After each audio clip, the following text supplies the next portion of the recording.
ना तरी समर्थामध्ये समर्थ योग ही ओळी आपली गेल्या सोमवारी झाली. जो जो विचार करावा, जो जो चिंतन करावं, तो तो त्याचे गूढ अर्थ आपल्या प्रत्ययाला येत असतात.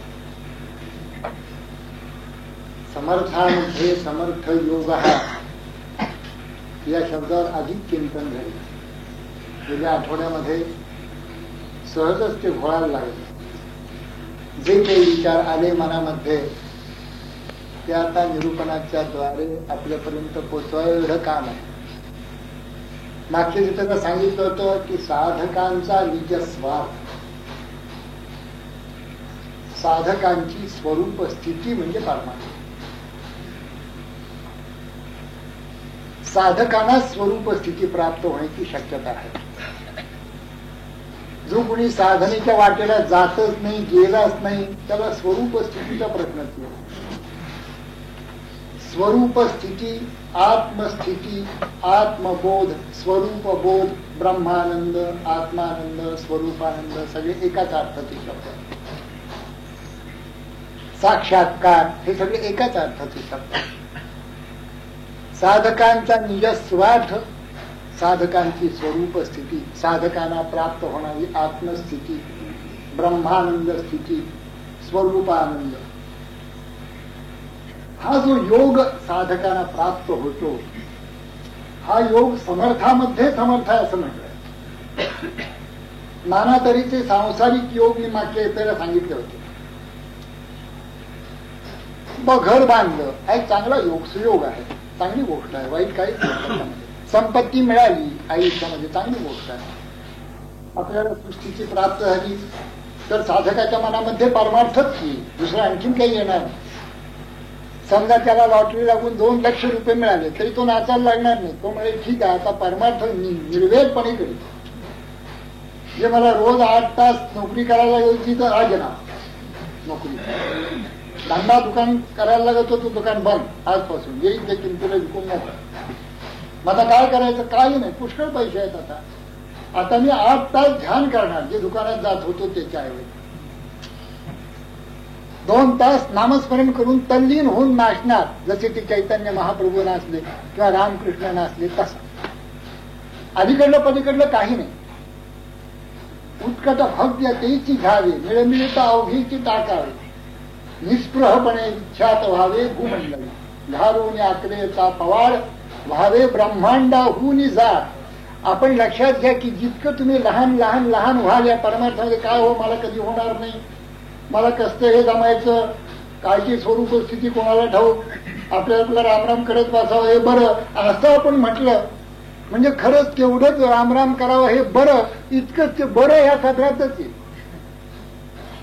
त्याच्या उलट कोणी मी नामस्मरण करून नामात रंगून जाईल आणि मी रामरूपच होईल असं जर म्हटलं तर तो रामच होईल. रामकृष्ण म्हणत असत सोहम सोहम जो म्हणेल तो मी आहे, तो सोहम रूपच होऊन राहील. पापोहम पाप कर्मात्मा नाही, पुण्योहम पुण्य कर्मात्मा, पुण्यात्मा पुण्य संभवा. जो मार्ग आपण धरतो आहोत, ज्या मार्गाची वाटचाल आपली चालू आहे, त्या मार्गाविषयी जर विश्वास नसला आणि स्वतःविषयी जर विश्वास नसला, मी कसला तिथे जाणार असंच ज्याला वाटतं तो जाणारच नाही. मी निश्चित जाणार, माझ्या ठिकाणी मी पोहोचायचं आहे. माझी स्थिती आहे ती काही दुसऱ्या कोणाच्या स्थितीपर्यंत मला जायचं नाहीये, दुसऱ्याचा प्रश्नच नाहीये. माझ्या स्थितीपर्यंत मला प्राप्त व्हायचंय, जायचं आहे, ती मी याच जन्मामध्ये प्राप्त करून घेईनच घेईन. अशी जर खात्री, असा विश्वास, आपल्या स्वतःवर विश्वास असणं म्हणजे परमेश्वरावर विश्वास असण्यासारखं आहे. कारण जीवाणीशिवाय याचा अत्यंत ऐक्य आहे. म्हणून आपल्या ठिकाणी पूर्ण विश्वास धरूनच साधना करायची. साधना जो करत असेल त्याला ही स्वरूप स्थिती याच जन्मामध्ये प्राप्त होणं शक्य आहे. 10, 20, 25 कोणाला 5-10 वर्षात होईल, नाथांना 6 वर्षात झाली, इतर काही संतांना 12-14 वर्ष लागली, स्वरूपानंदाने 12-14 वर्ष लागली, समर्थही 10-12 वर्ष. काही साधना करत होते. पुढे आणखीन 12 वर्ष त्यांनी परिभ्रमण केलं. त्यांना पूर्ण स्थिती 12 वर्षातच प्राप्त झाली. ज्ञानेश्वरांसारखे कुणी ती जन्माला येतात तेच मुळीचे स्वरूप बोध घेऊनच येतात. दशीची वाट न पाहता, वयसीच्या गावात न येता, बाळपणीच सर्वज्ञता भरीत आहे. एकदा ती स्वरूप स्थिती प्राप्त झाली की हा संत श्रेष्ठ का तो संत श्रेष्ठ असं काहीच नाही. एकदा लोह परिसराला लागला म्हणजे त्याचं सुवर्णच होतं. मग हे लोह कुठं आणि ते लोह कुठं, लोह राहतच नाही. चंदन आहे, बुरीचं लाकूड आहे, बाभळीचं लाकूड आहे, हे तोपर्यंत भेद असतात की जोपर्यंत ते वैश्वानराने कवळून घेतलेलं नाही. एकदा तुम्ही अग्नी टाकलं की बाबूळ तेच, चंदन तेच आणि सगळं तेच. तसं एकदा स्वरूपाची प्राप्त झाली की कोणीही सत्पुरुष जगातला आजपर्यंत झालेला आणि तुमच्यापैकी कोणीही स्वरूप स्थिती प्राप्त, ह्याच्यामध्ये फरक राहणार नाही. मग फरक राहील तो त्यांच्या शक्तीमध्ये राहील. दुसऱ्यांना प्रबोध करण्याची शक्ती आहे त्याच्यामध्ये भेद असू शकेल त्यांच्या प्रकृतीगत स्वभावामुळे, बाकीचा भेद काही नाही. भगवंताच्या ठिकाणी ते पोहोचलेले आहेत, एकरूपच झालेले आहे की सारी नित्यानंद स्वरूप होऊन जातात. ही स्थिती साधकांना याच जन्मात प्राप्त होऊ शकते. याची जन्मे येण्याची काळ, आता हे तकार बघा ना तुम्ही, या जन्मे येणे काळे असं म्हटलं का समर्थन. याची जन्मे येण्याची काळे संसारी होईजे निराळे. संसारी, संसारामध्ये असताना तुला अलिप्त स्थिती प्राप्त होणं शक्य आहे. मी सच्चिदानंद आहे ही स्थिती प्राप्त होणं शक्य आहे. तुझी स्वरूप स्थिती प्राप्त होणं तुला शक्य आहे. सगळा संसार करत असताना देह तरी वरचिदीकडे आपुलिया परिहिंडे परी बैसका न मोडे मानसींचा, ही स्थिती तुला प्राप्त होणं या जन्मात शक्य आहे. याची जन्मे येण्याची काळे संसारी होईजे निराळे. मोक्ष पाविजे निश्चळे स्वरूपाकारे. असा हा साधकांचा निजस्वार्थ, साधकांची स्वरूप स्थिती म्हणजे परमार्थ. एकदा ही व्याख्या आपण धरली मनामध्ये बसली. मग नाना तऱ्हेचे सांसारिक योग जे आहेत तसेच पारमार्थिक योग आहेत, महत्वाचे योग आहेत. मग हे साधक अष्टांग योगाची साधना करतायत, मोठा योग आहे. हे हठयोगाची साधना करतायत, हे राजयोगाची साधना. अष्टांग योगामध्ये पुन्हा 2. हे हठयोगाची साधना करतायत, हे राजयोगाची साधना करतात. हठयोगाची साधना तिन्ही बंधासहित प्राणायाम करून प्राण चिदाकाशामध्ये लीन करणे, मन त्याच्यामध्ये जाणं चिदाकाशामध्ये. राजयोगाची साधना सहज स्थिर सुखावा होईल अशा आसनावर बसून, ताट बसून चिदाकाशामध्ये श्वासाबरोबर मन नेणं आणि मग प्राण पांगळ होणं. जयातीने झालेपणे पांगळ होईल जे प्राणे, असं ज्ञानेश्वरांनी त्याचं वर्णन केलं. चिदाकाशामध्ये मन न्यायचं राजयोगामध्ये, मग प्राण पांगळे होतात. हठयोगामध्ये प्राण वर न्यायचे, ते अत्यंत अवघड गोष्ट आहे. हे जे काकी मुखाचा कवाड आहे हे उघडत नाही. न चले प्राणांची तडफड मार्ग अतिगूढ लक्षण असं नाथाने म्हटलेलं. हे स्थान पावण्यासाठी, प्राप्त होण्यासाठी योगी पडले महाहटी हठयोगामध्ये जातात. पण इतकं सगळं करून देखील हे स्थान प्राप्त होतच असं नाही. हे पावावया माझे स्थान अति गूढ आहे अनुष्ठान. सोहम हंसाचे स्मरण सावधाने अतिसाधे. प्राणातेनी गमनागमने सोहम हंसातेनी स्मरणे सावधाने जो साधू जाणे तेने पाविते हे स्थान. आपण सगळं भागवत वाचतो, सगळं भागवत वाचतो, सगळं ज्ञानेश्वरी वाचतो आणि तरी आपल्याला बोध का होत नाही याचं कारण त्यांना काय सांगायचं इकडेच आपलं दुर्लक्ष होत. आपण वाचत जातो, शब्द इतकंच होत.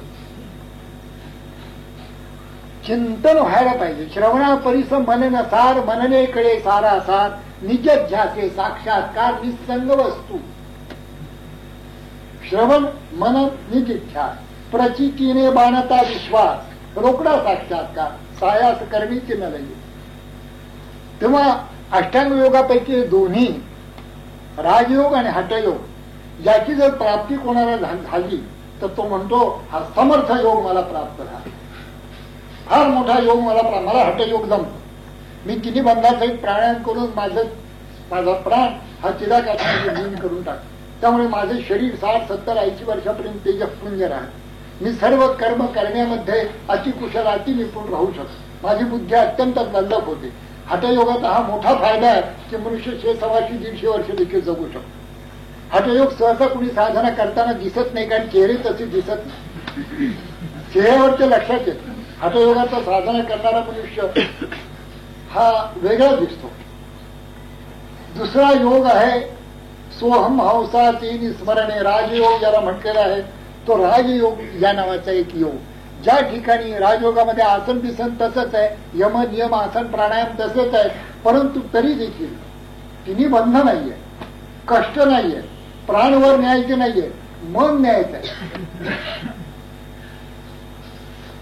जसं तिथे प्राण वर न्यायचे तसे इथे मन वर न्यायचं. हे मोठी सोपी आणि साधी गोष्ट आहे. आपल्या श्वासाबरोबर श्वास म्हणण्यापेक्षा पवनाबरोबर, पवन म्हणण्यापेक्षा पवनाबरोबर हे मन चिदाकाशामध्ये लीन काय. तो अंतरपवन कसा घ्यायचा आणि कसं काय ते सद्गुरूने विचारा. पण ह्या अंतरपवनाबरोबर मन चिदाकाशामध्ये लीन होतं, मग प्राण आपोआप पांगळे होत. श्वास चाललाय न चाललाय नासाभ्यंतरचारिण असं होतं. ज्ञानेश्वरांनी याचं सुरेख वर्णन 5व्या अध्यायाच्या शेवटी केलं.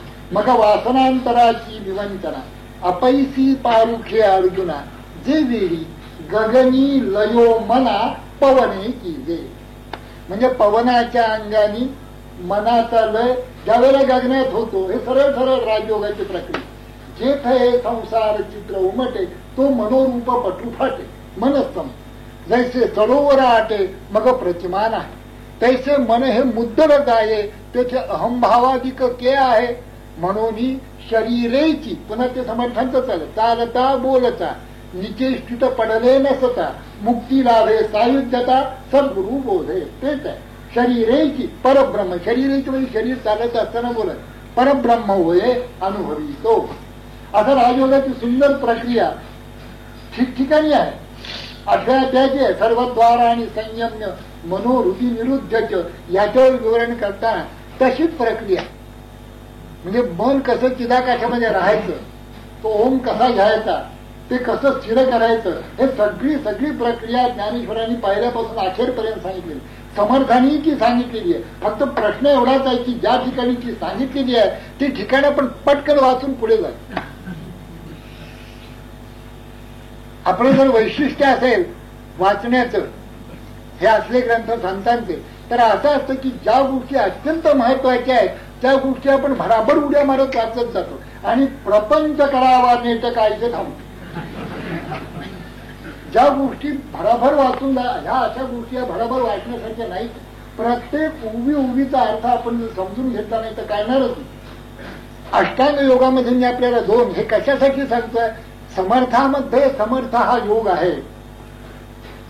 स्वरूप स्थिती हा जो योग आहे जो साधकांना प्राप्त होतो, ज्याला समर्थ परमार्थ असं म्हणतात, तो जो योग आहे तो कसा प्राप्त होतो. तो समर्थामध्ये समर्थ का म्हटलंय. हे सगळे योग समर्थ योग आहे. तुम्ही अष्टांग योगाचे हे दोन्ही योग समर्थ योग आहे. त्यांना प्राण वर लीन करण्याच्या हठयोगाची प्रक्रियासाठी समर्थ योग आहे. त्यानं मन लीन करण्याची जर प्रक्रिया साधली राजयोगाची, तोही समर्थ जो पतंजलीने लिहिलेला आहे समर्थ योग आहे. तेही त्यांनी असं सांगितलं दीर्घकाल नैरंतर्य सत्कारा सेवितो दृढभूमी. सतु दीर्घकाल नैरंतर्य म्हणजे दीर्घकाल निरंतर असा जर हे साधत गेलं. आता दीर्घकाल म्हणजे किती हे त्यांनी सांगितलं नसतं, मी सांगतो 3 तत्व. आणि निरंतर म्हणजे किती, रोज किमान 3 ते 4 तास आणि बाकीचे संबंध दिवस त्याचा अनुसंधान. सोपं नाहीये काही, पण तसं तरी सोपंच आहे. संसार नाही का आपण 12 तास 24 तास करत. अवघड वाटतो का. किती टक्के टोंटे खाऊन देखील त्याच्यात काय अवघड वाटतं का. एखाद्या अगदी जवळचं मनुष्य गेलं, पुन्हा 1 महिना 15 दिवसांनी बघितलं त्या व्यक्तीला, पुन्हा आपलं चाललंय रस्त्यात. काय कुठे खरलेला दिसत नाही, काय कुठे बसलेला दिसत नाही, काय नाही. काय कुठे अंतर्मुख झालेलं दिसत नाही, काय बा जास्त नामस्मरण करतो असं दिसत नाही. झालं होतं गेला, आता काय करायचं, आमचा कपाई नव्हता असं म्हणून पुन्हा तो आपलं त्याचं काम चालू ठेवू. तेच स्वार्थाचं तंत्र, तेच स्वार्थाचे विचार, तोच अहंकार, हीच कामना नाना तऱ्हेची, तोच लोभ, आणि तेच सगळं मत्सर दंभ, सगळं तसंच पुन्हा काही त्याच्यामध्ये फरक झालेले दिसत नाही. हे आपण अष्टव प्रहर करतो तर मग अनुसंधानाला 2-3 तास दिले तर कुठे त्याच्यामध्ये जास्त, पण अवघड वाटतं एवढं खरं. अनुसंधान भगवंताचं करायचं भयंकर अवघड. हा योग, राजयोग अथवा हठयोग, हा समर्थ योग, भगवत प्राप्ती निश्चितच होते या दोन्ही योगाने. आणखीन पुष्कळ योग आहे. एखाद्याला गीता ज्ञानेश्वरी अतिशय उत्तम कळते आणि तो उत्तम सांगायला लागतो, उत्तम समजून देऊ शकतो, हाही मोठा योग आहे, समर्थ योग आहे. संत वाङ्मयाचा सम्यक विचार करून एखादा विचार आपल्या मनामध्ये आलेला मांडणं, सांगणं चांगल्या लोकांच्या मध्ये, हा समर्थ योग आहे. वक्तृत्व पाहिजे, अभ्यास पाहिजे, साधना पाहिजे, पुष्कळ गोष्टी जीवनामध्ये पाहिजे, तरच हे शक्य आहे, नाही तर अशक्य आहे. हाही योग समर्थ योग आहे की संत वाङ्मय बरोबर कळणं, नेमकं काय त्यांनी सांगितलेलं आहे हे कळणं. म्हणजे ते ज्ञानेश्वर महाराजांनी उत्कृष्ट होती. हे जे वरून खाली आलेली मंडळी, आम्ही वैकुंठवासी आलो याची कारणाशी, किंवा जे योग भ्रष्ट असतात, म्हणजे योगाची साधना योग भ्रष्ट याचा अर्थ योगाची साधना अपुरी राहिल्यामुळे ती पूर्ण करण्यासाठी येणारी जी मंडळी असतात, नाही तर योग भ्रष्ट म्हणजे आपल्याला काहीतरी मिळालं वाटत, तसं नाही आहे त्याचा पार्थ. नैवेह नामूत्र विनाशः तस्य विद्यते नहि कल्याण कृत कश्चित दुर्गतीम तात गच्छति. तिथे गुरुगम्य जे अभिप्राय तेथ समरसे हीन जाय बुद्धीचे आहे असं म्हटलं. गुरुगम्य जे अभिप्राय आहेत तिच्या आपोआप त्याची बुद्धी जाते. म्हणजे समजा हा योगभ्रष्ट गतजन्मी योगाची साधना कुठेतरी अपूर्ण राहिली, ती पूर्ण करण्यासाठी इथे आली. हाही मोठा योग आहे, हा फार मोठा योग आहे. कारण जन्मजन्म आपण करत आलेलो आहोत याच्याविषयी कुठलाही संदेह त्या व्यक्तीच्या मनात राहत नाही. इतरांचा काय संदेह असेल नसेल त्याचा काही विचार नाही, पण त्या व्यक्तीच्या मनात अगदी संदेह राहत नाही की बा आपल्याला गतजन्मी आपण काय होतो. गतजन्मी हे करत आल्याशिवाय दुर्गम जे अभिप्राय ते कळण्याची शक्यता आहे. दुर्गम जे अभिप्राय का गुरुगम्य आणि जे गुरूंचा करण्यात मिळायचं त्याच्या सौरचे वीण दाय बुद्धी त्याची आपोआप जाते. हा एक मोठा योग आहे. नाम एखाद्याने दिलं आणि नामाची गुढी लागली आणि नामाची साधना करत तो चालायला लागला, फार मोठा योग आहे. जीवनामध्ये फार मोठा योग आहे. नामाचा योग जुळणं जीवाशी हा फार मोठी पुण्य त्याची असली पाहिजे. अनंत जन्मांची पुण्य असल्याशिवाय मुखामध्ये देखील नाम येणार नाही. मग मनामध्ये आणि हृदयामध्ये आणि अंतःकरणामध्ये असं राहणं हे जवळजवळ अशक्य आहे. तेव्हा हाही योग अतिशय मोठा आहे. सगळे समर्थ योग आहे. असे पुष्कळ योग आहेत की जे समर्थ योग आहे. कुणी एखाद्याने मी एकदा इचलकरंजीला गेलो, तिथे फार थोर साधक मला भेटले. त्यांनी मला सांगितलं, बाळासाहेब 54 वर्ष या घड्याळाच्या खाली, 54 वर्ष या घड्याळाच्या खाली मी भागवतातलं प्रल्हादाचं आख्यान आणि ध्रुवाचं आख्यान वाचतो आणि माझा मुलगा समोर बसतो. म्हणजे माझे वडील वाचत होते, मी बसत होतो, मी वाचतो, आता माझा मुलगा बसतो. असं 54 वर्ष ठराविक वेळेला इथे बसून हे आख्यान चालू आहे. हा मोठा योग आहे, समर्थ योग आहे खरोखर. कुणी जर आपल्यापैकी मला सांगितलं की 54 वर्ष मी सातत्याने ठराविक वेळेला नामस्मरण करतो, हे 2 तास माझ्या नामस्मरणात याला 54 वर्ष झाली, फार मोठा योग आहे, समर्थ योग आहे. नाना तऱ्हेचे असे योग आहेत, तरी हा योग जो आहे स्वरूप स्थिती प्राप्तीचा हा धुळेचा योग आहे असं म्हणते. समर्थामध्ये समर्थ योग आहे. मग आता हा योग कुठला की जो समर्थामध्ये समर्थ आहे. शेवटी या सगळ्या गोष्टी कशासाठी करायच्या आहेत. हठयोग झाला काय, राजयोग झाला काय, नामस्मरण झालं काय, आळंदी पंढरी झाली काय, आणखीन काही या सगळ्या संत वाङ्मयामध्ये अवगाहन केलं काय, हे सगळंच्या सगळं कशासाठी करायचंय ते पहा. स्वरूप बोध होण्यासाठी. मी कोण आहे प्राप्त झालं एकदा, मी तोच आहे, म्हणजे हे सगळं काम सांगतो. ही स्वरूप स्थिती प्राप्त होण्यासाठी हे सगळ्या गोष्टी आहेत. हे समर्थ योग आहे. समर्थाने अतिशय उत्तम ह्या तऱ्हेने सांगितलं आहे. अष्टांग योग ते म्हणतात हा योग आहे. अष्टांग योग हाही तुम्हाला समर्थ योग आहे, पण पिंड ज्ञान त्याहून थोर तत्वज्ञान. तुम्हाला तत्वज्ञानाची प्राप्ती झाली, खूप मोठी गोष्ट आहे. थोर आहे हा योग फारच चांगला आहे, समर्थ योग आहे. त्याहून थोर तत्वज्ञान, त्याहून थोर आत्मज्ञान. तुम्हाला आत्मज्ञान प्राप्त झालं, फारच गोष्ट आहे. स्वरूप स्थिती प्राप्त झाली, फारच मोठी गोष्ट आहे. त्याहून थोर आत्मज्ञान ते पाहिले की पहावे. पुन्हा पुन्हा कशाला पाहिले की पहावे? समर्थांचं अगदी ठरलेलं आहे. तया पाहता पाहता ते की झाले. आपण ज्ञान स्वरूपच होऊन जातो आणि ज्ञान स्वरूप झालो याची जाणीव ही संपली म्हणजे त्याला म्हणतात स्वरूप स्थित झालं. मी आता इतकी वाटचाल करून ज्ञान स्वरूप झालो अशी जी जाणीव असते साधकाला, ती जाणीव संपली. त्या जाणीवेचं नेणिवेत रूपांतर झालं किंवा जाणीवेची सहज अवस्था झाली म्हणजे जी स्थिती त्याची राहते त्याला म्हणतात स्वरूप स्थिती. हा समर्थामधला समर्थ योग. हा जो साधकांचा निज स्वार्थ समर्थामध्ये ना तरी समर्थामध्ये समर्थ योग, हा हे खरोखरीच ही उभी, याचं चिंतन तुम्ही जितका अधिक कराल तितकी गंमत आहे. जीवनमुक्त दशा कथन म्हणून अमृतानुभवामध्ये 9वं प्रकरण आहे. जीवनमुक्त दशा, त्याच्यामध्ये जीवनमुक्त कसा असतो त्याचं वर्णन करत आणि जीवनमुक्तीची दशा वर्णन करत असताना ते असं म्हणतात, योगाजी अंगी योगी शिणले योगी ते झाले ये मार्गी जिहाचा चांदू. दिवसाचा जसा चंद्र योगी अष्टौ प्रहर योग साधत असताना जे काही ते झाले, जो काही योग त्यांना प्राप्त झाला, हा योग कशासारखा आहे माहितीये का? या स्वरूप स्थितीच्या पुढे दिहाचा चांदू.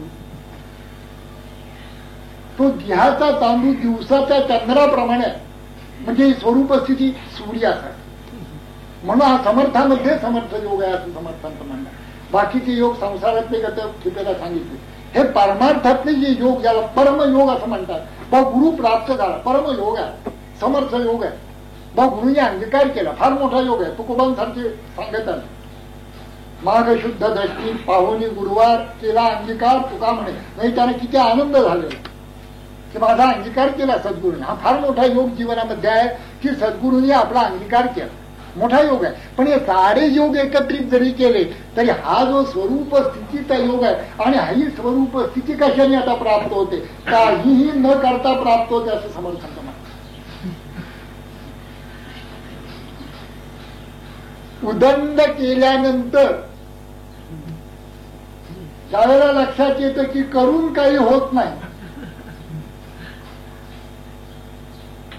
त्यावेळेला मनुष्य स्वस्थ होतो आपल्या ठिकाणी की काय होत आहे.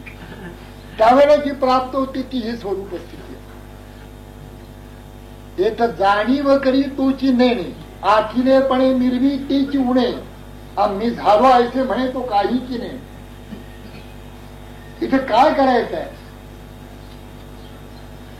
नाशिवंत तेवढं मला दे, मी तुला अविनाशी स्वरूप स्थिती देतो. आता आत्मारामामध्ये समर्थ म्हणतात शिष्याला, नाशिवंत तेवढं. शिष्य म्हणतात हे दिलं होणारा तू कोण? तूही त्याच्यामध्ये आलास की नाही का? अजून तू शिल्लक राहिलाय द्यायला. कुठेतरी आपला अहंकार राहतो ना शिल्लक, तेवढा अहम दिला पाहिजे. अहम देऊन श्याम शंभू शांभवी आलो. म्हणून हा समर्थामध्ये समर्थ योग आहे. स्वरूप स्थिती ही आपली स्थिती आहे आणि ती सहज प्राप्त आहे. ऐक शिष्या येथीचे वर्म स्वये तूचे आहे स ब्रह्म याविषयी संदेह भ्रम धरूच नको. आता पुन्हा पुन्हा जर संदेह तुला येत असेल तर तू सद्गुरु भजन कर. तू काय जप करायचं तो कर, तू काय ध्यान करायचे ते कर. उत्तमा सहजावस्था, मध्यमा ध्यान धारणा, अधमा मूर्ती पूजा, तीर्थयात्रा धमा धमा. उत्तम ही सहज अवस्था. सहज अवस्था म्हणजे स्वरूप स्थिती. ही स्वरूप स्थिती काय आहे? मी तोच आहे हा बोध पूर्णपणे होऊन त्या बोधाची जाणीव नाही. एखादा ब्राह्मण मनुष्य आहे, स्नान संध्या जप जाप्य नित्यने वैश्वदेव सगळं उपासना व्यवस्थित चालू आहे, त्याच्या रोजचीच चालू आहे, 5-50 वर्ष चालू आहे.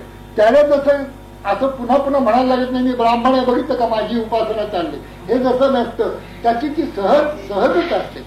तसं हे सहज होणं, स्वरूप स्थिती सहज होणं. एकदा मेहर बाबाने एक ग्रस्त म्हणाले, साधक होते, त्यांचेच अनुग्रहित होते.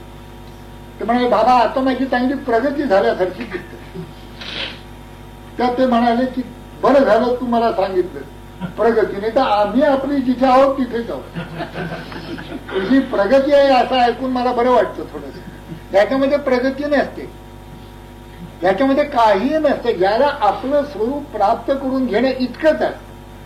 साधो निर्गुण पंथ निराळा, हे सगळं निराळच आहे. ब्रह्मानंद स्वरूप पहेचानो, तजो सकल भ्रम जाला, निर्गुण पंथ निरा. इथे जप नाही, इथे भस्मचर्चा नाही, इथे काही नाही. मग सोहम जाप सुहाला, साधो निर्गुण पंथ निरा. सहज सुमिरण होत घटने, सहज आहे ते, अखंड चालू आहे. अशी स्थिती ज्याला प्राप्त झाली, समर्थामध्ये समर्थ योग, ही जी स्वरूप स्थिती साधकांना प्राप्त होते, याला परमार्थ समर्थ म्हणतात. आणि संबंध तुम्ही जर वाचलत पुढे, या 10-12 ओव्या पुढल्या ज्या याच्या वाचतात, म्हणजे तुम्हाला हा अर्थ प्रतीत होईल नीट. या आकाश वगैरे पुढे आलेलं आहे सगळं. आहे तरी परम सुगम. आता पहा ना, सुगम नाही तर काय म्हणायचं, आपली स्थिती आपल्याला प्राप्त व्हायला दुर्गम काय. जन्म जन्म कष्ट करून देखील हे होत नाही, ह्याचा आश्चर्य वाटत. ही माया या नावाची नदी आहे ना, त्या नदीमध्ये सगळे लोक वाहत चाललेले आहेत.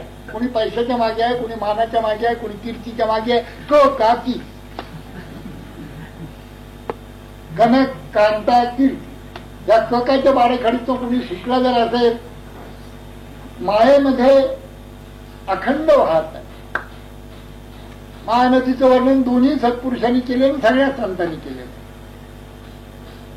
एक आपट आपटोची गेली, एक चिरड चिरडोची मेली, किती एक ती फुगली पाणी भरले.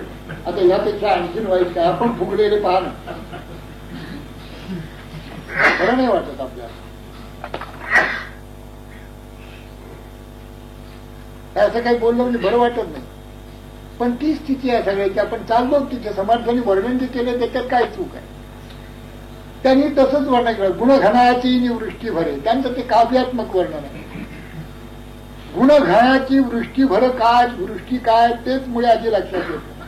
गुण त्रिगुण, त्या सत्वराच्या तम या त्रिगुणांचे घन जमलेले आहेत आकाशामध्ये, त्यातून वृष्टी होते. म्हणजे काही सात्विक विचार, काही राजस विचार, काही तामस विचार. भरणी मोहाती महापुरे घेऊन जात नगरे यमनियमांची, असं वर्णन त्यांनी केलेलं आहे. येथ एकची लीला तरलेच सर्व भावे मद भजले, असं ज्ञानोबानी त्यांचं. याच्यातनं जर जायचं झालं तर काय करायला पाहिजे बरं. जे सर्व भावे मद भजले याचं स्पष्टीकरण करताना, जया सद्गुरु तारू पुढे, जे अनुभवाचे कासे गाढे, जया आत्मनिवेदन तरांडे आकलिले, जे अहंभावाचे ओझे सांडुनी, विकल्पाच्या झुळका चुकवुनी, अनुरागाचा निरुता तावुनी पाणी ढाळू,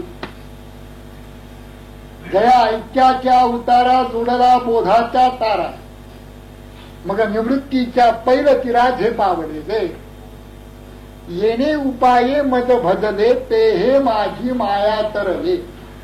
ऐके भक्त विपाये बहु असं नाही, क्वचित एखादा, फार नाही.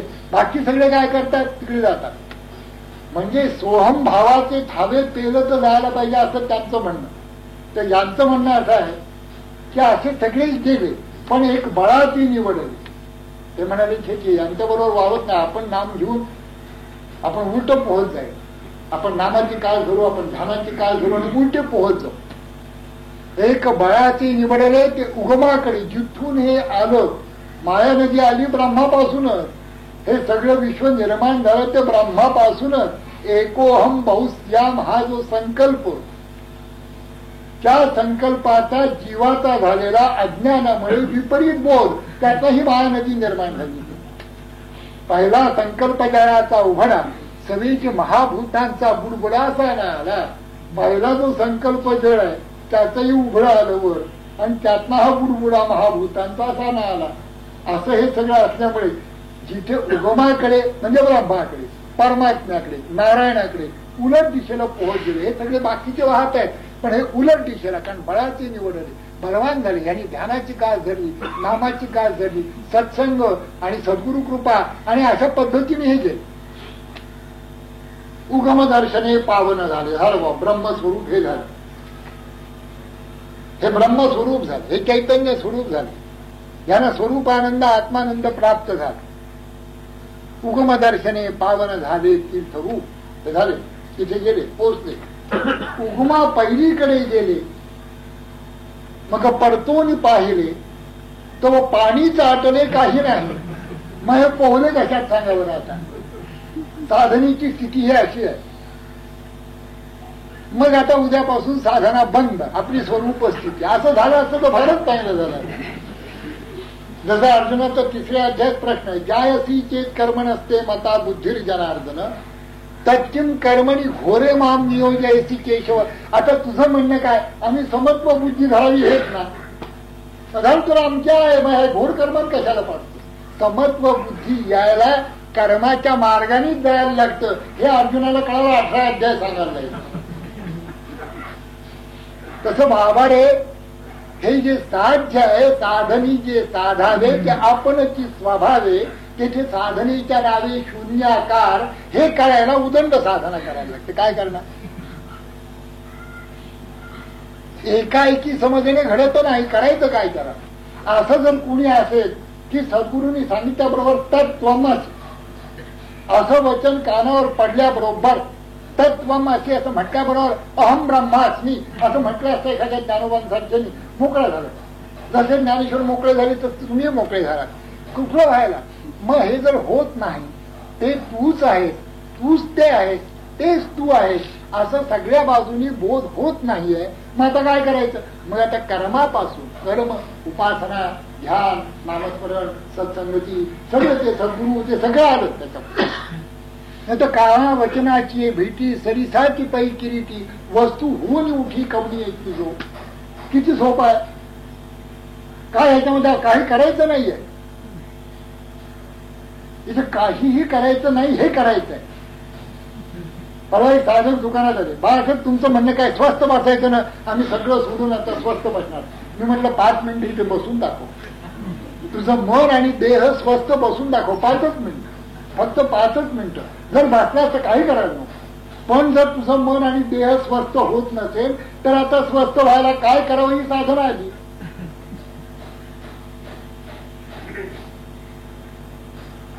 तू जर एकदम विद्वान होत नसशील, हे एवढे ग्रंथ तुला आले म्हणजे तू विद्वान झाला. तुला जर एकदम जमत नसेल तर याची कथा वाच, त्यांच्याकडनं घे, अमृत त्यांच्याकडनं. ती शिकवतात विद्वान कसं व्हायचं, पंडित कसे व्हायचे. इतकं सोपं आहे. आता हे समर्थांचं वचन आहे तरी हा अगदी समर्थामधला समर्थ योग आहे. स्वरूप स्थिती जो साधकांचा निज स्वार्थ, साधकांची स्वरूप स्थिती, यालाच परमार्थ म्हणतो आम्ही, असं समर्थ म्हणतात. हा अगदी सोपा आहे तरी परम सुगम. परिजनाशी झाला. परी आलं ना म्हणजे आधी पंचायत. आपली पंचायत तिथे आहे सगळी. परी आलं, मग आलं. ते ज्ञानेश्वरांचं मग शब्द आहे तरी परम सुगम परिजनाशी झाला दुर्गम. आता ह्या जनामध्ये सगळे आलो आपण. आपल्याला हा दुर्गम होऊन गेला. आधीची स्वरूप स्थितीचं गौड बनण्याला वाटतं ही पहिली म्हणजे आपली स्थिती. पण काय बाय स्वरूप स्थिती काय कळत नाही आपल्याला. कसं कळायचं होते स्वरूप म्हणजे काय. स्वरूप म्हणजे आपुले रूप तत्वनिर्शना उपरी. किती सांगायचं स्पष्ट बरं. तत्वनिर्शन म्हणजे काय, म्हणजे देह पाचाचा आहे ना, बांधली आहे तर गाठोडी जो कुणी विवेके सोडी. आता ही पंच पंच पंच जे का आहेत पृथ्वी आत तेज वायू आकाशी 5 महाभूत यांची गाठोडी आहे ना, हे एक एक सोडून द्या. पृथ्वी पृथ्वीमध्ये मिळवा, आप आपामध्ये मिळवा, असं सगळं मिळवून टाका. म्हणजे काय उरलं बरं? तेच तू आहे. मग काहीच उरत नाही. काहीच उरत नाही हे ज्याला कळतं तो. काहीच उरत नाही तुला कळलं ना, मग तोच तो. शून्य सिद्धांत बोधू कवने सत्य होय सिद्धू. हे शून्य आहे. ध्यानामध्ये शून्य अवस्था प्राप्त होती, फार महत्वाची अवस्था आहे. याला समर्थांनी महाद्वार असं म्हटलंय. आणि पुढे हे महाद्वार ओलांडावे मग देवदर्शन घ्यावे असं समर्थांचं म्हणणं आहे. ही ध्यानाची प्रक्रिया आहे, स्पष्ट स्पष्ट. इकडे देव, इकडे इकडे काय जग विश्व, आणि तिकडे देव असं म्हटलंय. आणि मध्ये शून्यत्वाचा ठाव असं हे तया असं मंद बुद्धिस्तव प्राणी देव म्हणे. ह्या शून्याला देव म्हणतात. पण हे शून्य आहे त्यावेळेला ज्या ठिकाणी देह मन बुद्धी नाही, त्या ठिकाणी तुला सांगतो कोण? तो जो सांगणारा आहे ना, तोच तू आहे. त्याला स्वरूप स्थिती म्हणतात. पंचदशीकारांनी मोठी गमतीने हे केलं. एका शिष्याने त्यांना प्रश्न विचारला, हे आता काहीच नाही म्हणता, हे धरायचं कसं? कथम तादृंग मया ग्राह्य, कसं हे धरायचं? इति चेत, असं जर तुला वाटत असेल, नैव गृह्यता, धरायचंच नाही. हे धरायचंच नाही. सर्वग्रहोपसंशांत स्वयमेवावशिष्यते. सगळी तुझी धराधर बंद झाल्याबरोबर ते स्वयंच आहे. ते स्वयंप्रकाश आहे. ते स्वयंसिद्ध आहे. त्याला सिद्धी करता आणखीन काही नको. त्याला दाखवण्यासाठी प्रकाश दुसरा नको. किती सोपं आहे. मग त्यालाच उद्देशून म्हणतात आहे तरी परम सुगम परी जनासी जाहरा दुर्गम. हा समर्थामधला समर्थ योग स्वरूप स्थिती, ज्याला आम्ही परमार्थ असं म्हणतो, असं समर्थ म्हणतात. हा खरा परमार्थ. आणि आम्ही करतो ते मग काय? ती साधना, परमार्थाची साधना. परमार्थ होण्यासाठी, सिद्ध होण्यासाठी, स्वरूपबोध होण्यासाठी जे काही आपण नामस्मरण करतो, ध्यानधारणा करतो, ही सगळी साधना.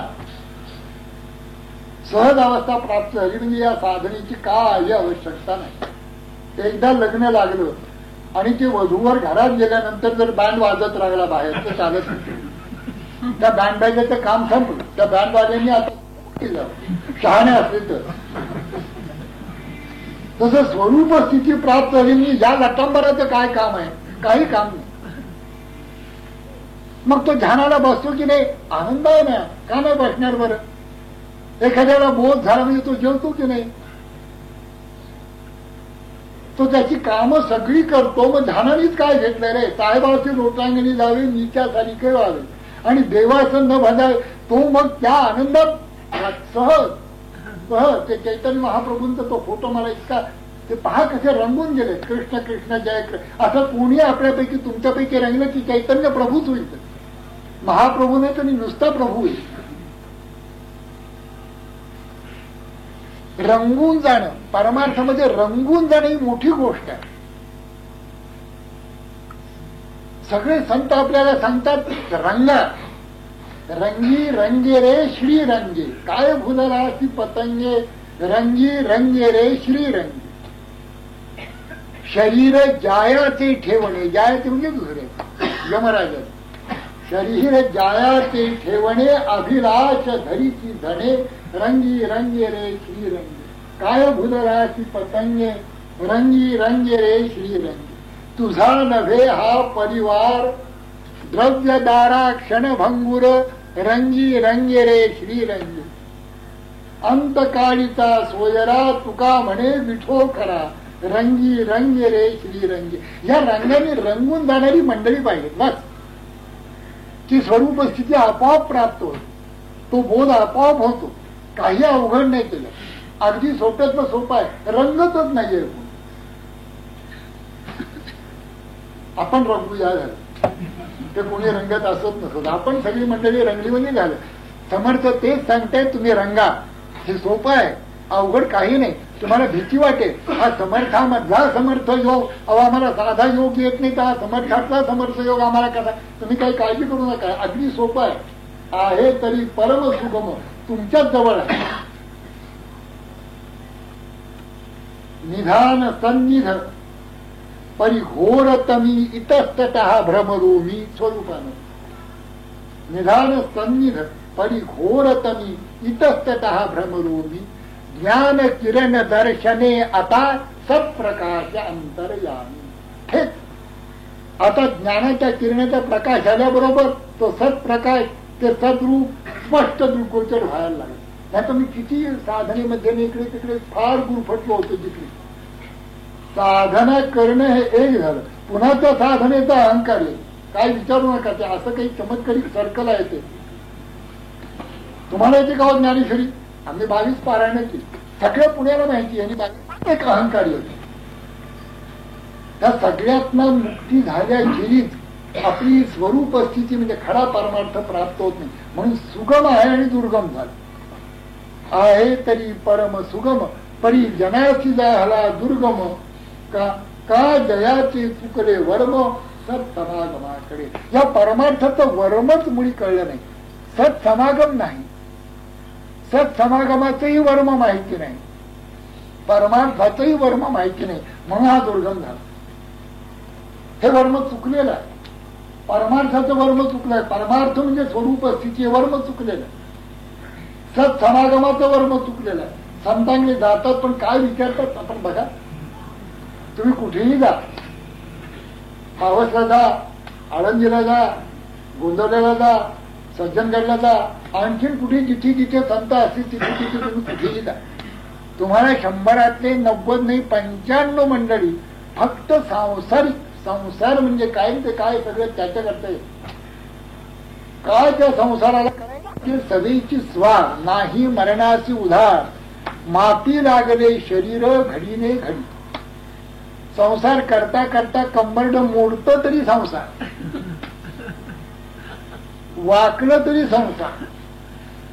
आजोबा जेव्हा उपरणं चांगलं घट्ट बांधून कमरेला कुठेतरी तपश्चर्याला बसावं. नातवाचं लग्न होईल की आहे, त्याचे वडील आहेत, त्याची आई आहे, आमची ही पण तिथे आहे, म्हणजे हरकत नाही. बघ ते करतील लग्न, काय नातवाचं करायचं ते, मी कशाला मिरवायला पाहिजे. हा अर्थ अक्षता 2 टाकायला यावं संसारी आहे म्हणून. यापेक्षा काही नाही, अक्षता टाकल्या, आशीर्वाद दिले की ताबडतोब पुन्हा स्वरूप असते. किती मजा आहे, किती आनंद आहे ह्याच्यामध्ये.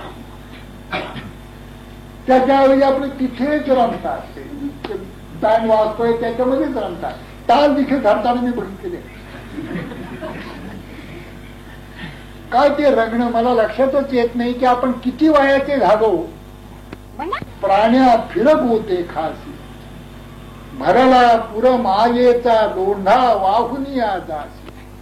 पोहणारा उलथुनी खाली पाडी, म्हणे मुक्ताबाई चांगल्या अंतरीची खूण, सद्गुरूला शरण जा तुझं नीतीला उतर. तू पुष्कळ योग साधना केलेली आहे, त्यामुळे तू जपतोस पुष्कळ. तुझं शरीर ही कणखर आहे, तुला पुष्कळ सिद्धी प्राप्त झालेल्या आहेत. परंतु या सगळ्यांचा काही उपयोग नाही बाबा. तू सद्गुरूच्या शरण जा, ते तुला स्वरूप स्थितीचा बोध करते. उपदेश एकच आहे, ब्रह्मज्ञानी विण उपदेश तो म्हणून आहे विशेष. जसं कड सांडून भूस घेता येत नाही समर्थ म्हणतात, तसं ब्रह्मज्ञानाशिवाय म्हणजे तत्त्वमसी याच्याशिवाय किंवा अहम ब्रह्मास्मी या उपदेशाशिवाय बाकीचा उपदेश हा कडांमध्ये कण सांडून जसा भूस घ्यावा तसा. खोबरे सांडून नरोट्या विद्या द्यायच्या, किती सांगायचं संतांनी.